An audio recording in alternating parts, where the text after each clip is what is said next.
Ola a todas e a todos, máis unha vez un novo vídeo. Xa moitísimo tempo que non gravaba nada porque non consigo tempo realmente para facer absolutamente nada. Este ano ten sido unha loucura. Debería ter ido traballar para Xinzo de Lima, que está, para os que non coñezades, que non sexades aquí da Galiza, está pois en Ourense, na provincia de Ourense, bastante próximo de Portugal, do norte de Portugal. En fin, a questón é que finalmente, por causa dun erro administrativo da Xunta de Galiza, pois acabei chegando lá e non había vaga para traballar. Quer dizer, enviábame para substituir unha persoa que non estaba de baixa. Entón, ao final, deronme varias posibilidades con iso, unha mellor localización do que Xinzo de Lima para min, que eu moro na provincia da Coruña, e finalmente, conseguín unha vaga na Estrada, que, non está na Coruña, mas está prácticamente, no limite. Entón, estou morando en Santiago e traballo na Estrada que está a 30 minutos de carro, máis ou menos iso, 30 kilómetros. O que acontece é que non dou portugués, teño de dar galego, infelizmente. Esta é a primeira vez que vou dar un ano completo de galego, nunca tive de dar antes isto. E dou aulas para primeiro e segundo de ESO. Está de ser difícil adaptarme a dar algo que non é portugués e que debería ser portugués. Está a ser ben complicado porque usan palabras que son basicamente decalques do castellano, todo é aceite, entón, ao final, só podo dar dicas de facer isto desta forma, mas depois o dicionario indica que se pode facer doutra, que é igual ao castellano, ou prácticamente igual, é o que van usar. Sei lá, temón, en vez de leme que é igual en portugués, en galego, colocan nos textos temón, que é igual a timón en castellano, e así con todo. Son todo sempre palabras que son iguais en castellano, usar ventá en vez de xanela, en castellano ventana, non é? Exactamente a mesma cousa, tirando unha sílaba. É certo que en algunha altura, supoño que na altura en que a coroa portuguesa e castellana estaban unidas, aceitaban e usaban a forma ventá, que agora é arcaica e que, a pesar de estar dicionarizada, non é usada por ninguén. Mas é iso, aquí sobrevive obviamente por ese convivio co castellano que está a sustituir a lingua por completo. Mas o menor dos problemas é a questón lexical, neste caso, que non ten moito arranxo, porque entre a substituición lingüística e alumnado que xa non ten como lingua materna o galego e unha academia da lingua que se dedica a acabar con ela, a parte do léxico está bastante destruída, non há moito que facer. Por moito que mostre que existen inúmeros termos coincidentes, acaban por dicer algúns deles que falo en portugués sen saber en eles portugués. Por que? Porque há tempos verbais que tamén están a desaparecer, futuro de conxuntivo ou subxuntivo, dependendo se és de Portugal ou do Brasil, eses serían os termos usados. En fin, a questón é esa, a parte lexical está bastante deteriorada, en estado vegetativo, e, há outras cousas que até son máis importantes do que iso, agora mesmo, por o que estive a ver, a metade do alumnado ou máis non saben nin pôr os pronomes ben. Isto é, colocan antepostos os pronomes en coincidencia con esa sintaxe castellana, a pesar de teren adverbios que, cando temos un adverbio, iso xa está a producir, non é, unha anteposición do pronome, eles colocan no final, e cando é no final, eles colocan no inicio. É como se non fosen capaces de acertar en que lugar están os pronomes nunca. É unha cousa que habería que comezar a pensar, o que deberían facer xa é contemplar nos libros a necesidade por onde está indo. En vez de centrarse tanto noutras cousas que se callar serían máis prescindíveis, sobre todo porque en castellano e en galego acabamos por dar moitas cousas en común, iguais, pois, o tratamento, eu que sei, pois, sinónimos, antónimos, hipónimos, hiperónimos, todo ese tipo de palabras relacionadas coa semántica e tal, todos estes termos, todas estas cousas son coincidentes entre as dúas linguas.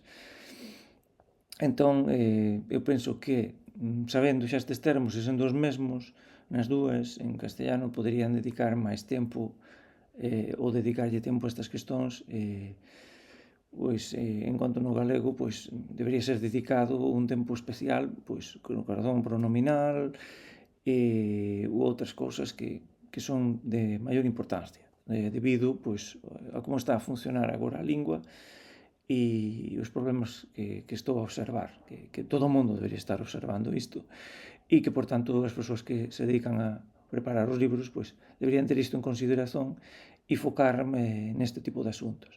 Pareceme máis importante, máis interesante isto do que perder tempo ensinando as variantes dialectais, aínda que iso pode ser dado simultaneamente con variedade lingüística e variedade de linguas na Península Ibérica, etc, etc, etc.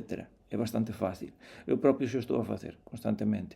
Falo da variedade lingüística e aplico variacións que existen tanto na Galiza quanto en Portugal, porque non deixa de ser a mesma lingua, a pesar de que tenten negalo nas escolas, sendo que ao mesmo tempo pretenden dicer que facemos parte da lusofonía. Entón, non sei como se pode facer parte da lusofonía ao mesmo tempo que estás dicendo que non falas portugués.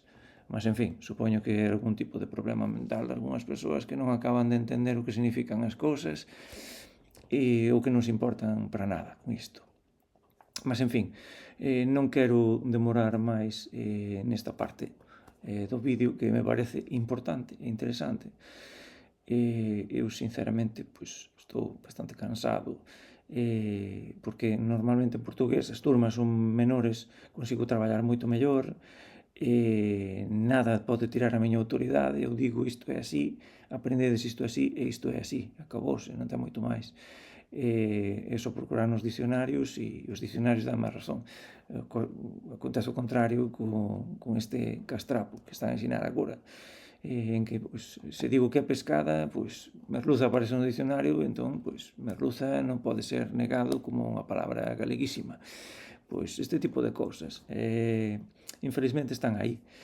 E profesores que non fixeran o seu traballo, algún nen sabe o que é a lusofonía, está en segundo deso, cual é interesante porque a lusofonía aparece como tema transversal xa en primeiro, e aínda que fose de pasaxen sería bon ter mencionado estas cousas. Mas, en fin, supoño que pois, como estamos tan axustadiños co tempo para ensinar tanta cousa en tan pouco tempo, pois, algúns prescinden de cousas que consideran desnecesarias e outros, pois, focamos nelas porque achamos que son primordiais. Entón, pois, pouco a pouco vou facendo esas cousas. Infelizmente é cansativo porque, como dicía, há moito máis alumno do que en portugués. En portugués non temos alumnos con ningún tipo de trastorno ou tratamento específico que teñen a receber, tipo, pois, alumnos que teñen, pois, TEA ou TDAH xa, pois, un pouco potente, porque ao final, eu non sei, eu non separaría tanto así as persoas, os alumnos, debido, pois, a súa forma de ser e todo máis. Mas, ao final, resulta imposible dar aulas cando temos, non sei, 12 de 22 que teñen algún tipo de questón que foi notificada por médicos, psicólogos, etc, etc, etc. Entón, iso, TDAHs, deficiencias intelectuais, TEA, moitos tipos de trastornos e cousas varias. Aí sen entrar en questóns, pois iso, deficiencia visual ou outras cousas xa que non teñen a ver tanto con ese carácter a nivel desenvolvimento mental do que desenvolvimento físico por ter algún tipo de problema de vista ou do ouvido, unha hiperacusia e algunha cousa máis desta que tamén há por aí. En fin, como profesor de galego teño de tratar cunha diversidade en aula que non teño de tratar en portugués e, por tanto, estou desgastado de ter de prestar atención a tanta casuística dentro das aulas.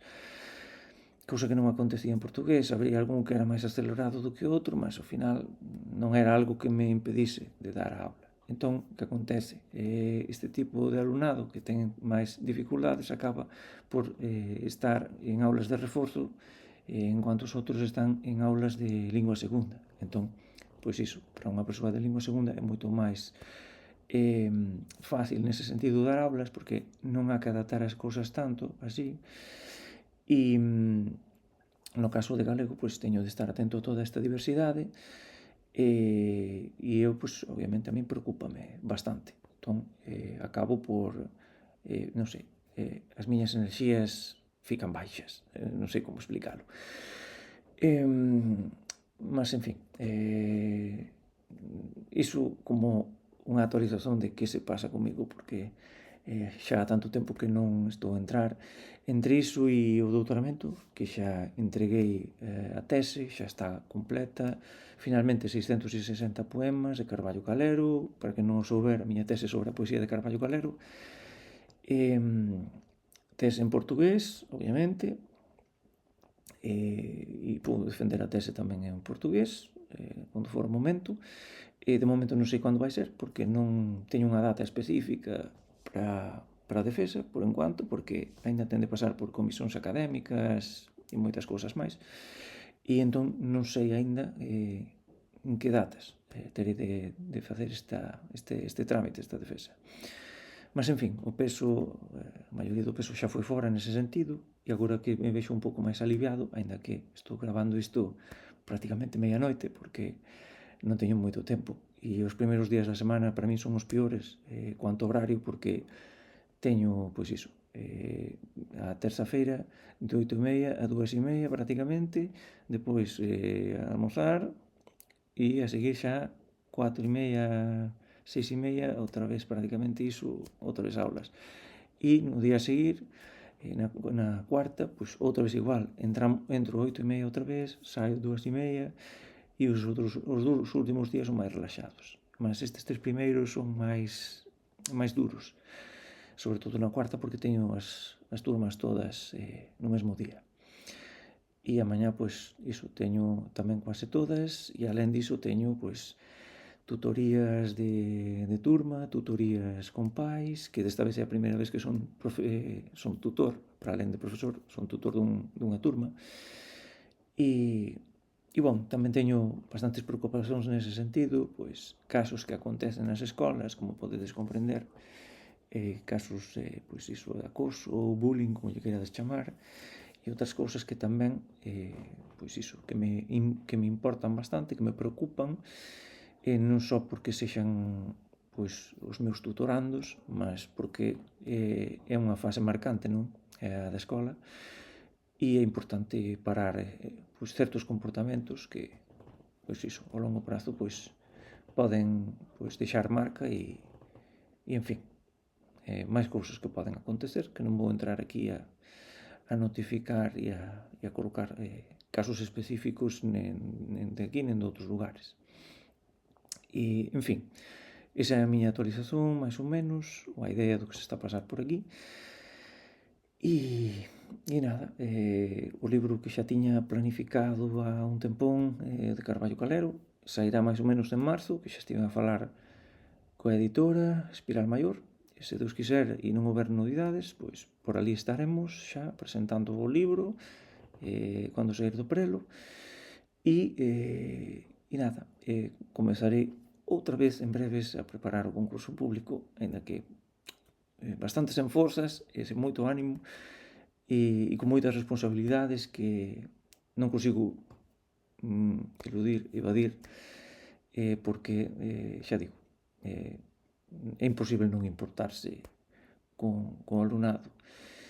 E nada máis, espero que estexa ben todo convosco e nada, máis para frente, pois tentarei actualizar máis unha vez por aí. Isto non xa comeza a ser iso un vídeo diario, e vou notificando cousas relacionadas con lingua, que é o que me interesa a min, fundamentalmente, e a literatura.